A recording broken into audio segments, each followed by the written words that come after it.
नमस्कार. श्री स्वामी समर्थ. तुमचं आपल्या या चॅनलमध्ये स्वागत आहे. आजचा दिवस तुम्हाला खूप खूप शुभ आणि चांगला जाऊ. आज आपण कांदा लागवडीची सविस्तर माहिती पाहणार आहोत.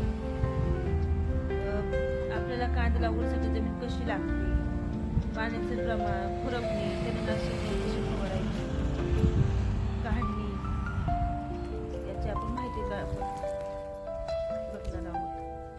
जमीन त्या कांदा लागवडीसाठी जमीन आपल्याला हलकी मध्यम काळी असावी. त्यात पाण्याचा निचरा चांगली होणारी असावी, पाणी साचणारी असावी. मुरमाड असेल तर त्याच्यामध्ये पाणी साचणारी असावी, याची काळजी घ्यावी. कांदा हे रब्बी पीक आणि हंगामी पीक, खरीप पीक असं आहे. कांद्याची लागवड आपण रब्बी पिकामध्ये ऑक्टोबर नोव्हेंबरमध्ये करू शकतो आणि खरीप हंगामामध्ये जून जुलैमध्ये करू शकतो. उन्हाळी हंगामामध्ये आपण जानेवारी फेब्रुवारीमध्ये करू शकतो. तर आपण कांदा लागवड करतो. कांदा लागवडीसाठी आपण त्याच्या रोपाची अगोदर माहिती घेणार आहोत. 1-2 गुंठ्यामध्ये आपण त्याचं गादी वाफा तयार करून बी पेरणार आहोत आणि त्या बियाची चांगली निगा केल्यावरती 30 ते 40 दिवसानंतर ते रोप तयार होते. ते रोप आपण घेऊन दुसऱ्या ठिकाणी जे शेत तयार करतो सारं पाडून, त्याच्यामध्ये आपण कांद्याची लागवड करतो. नंतर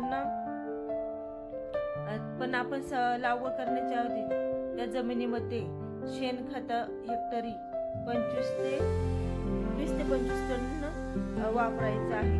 त्यामध्ये रासायनिक खतांचाही वापर करायचा आहे. पण रासायनिक खत ही नंतर लागवडीनंतर करायची आहे.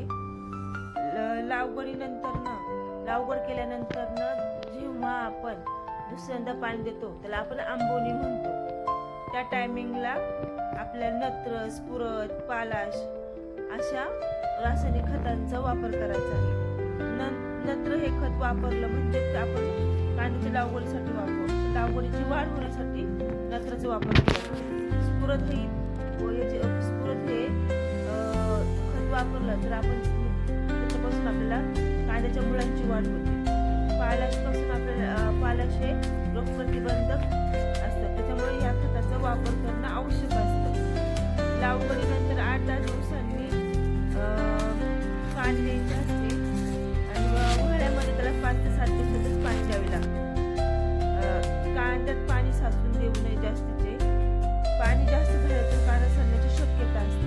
त्यामुळे उन्हाळ्यामध्ये त्याला पाणी जास्त ठेवावे. इतर वेळी पाण्याची कमी प्रमाणात पाणी भरावे.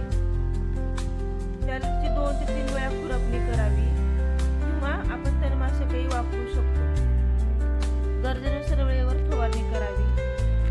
त्या कांद्याच्या पाठीवरती करपा, मावा, करडई रोग पडलेला दिसला तर त्यानुसार औषधांचा वापर करावा व म्हणजे औषधाचा वापर करून त्याची फवारणी योग्य टायमिंगला करणं महत्त्वाचं असतं.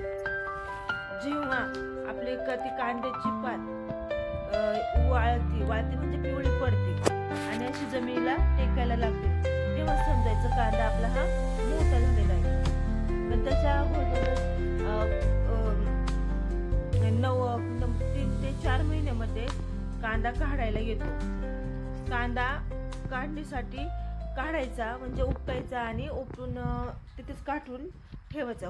कोणी त्याच्या कांद्याच्या गड्ड्या भरून घरात साठवण्यासाठी ठेवतात. ते गोट कांदा म्हणजे कांद्याचं बी बनवण्यासाठी त्या कांद्याचा वापर करतात.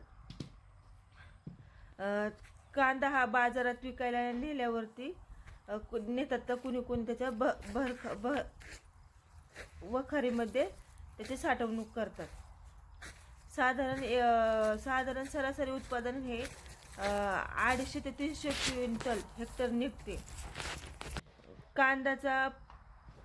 कांद्याचा हा जेवणातील खूप महत्त्वाची भाजी आहे.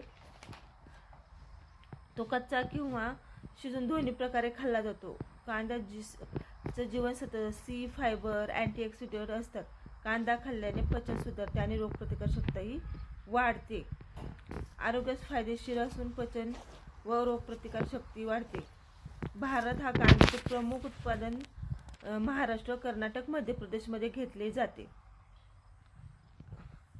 कांदा हा आपल्या महाराष्ट्रातील जास्त प्रमाणात घेतला जाणारा फळभाज्यांमधला भाजी आहे. श्री स्वामी समर्थ. श्री स्वामी समर्थ. श्री स्वामी समर्थ.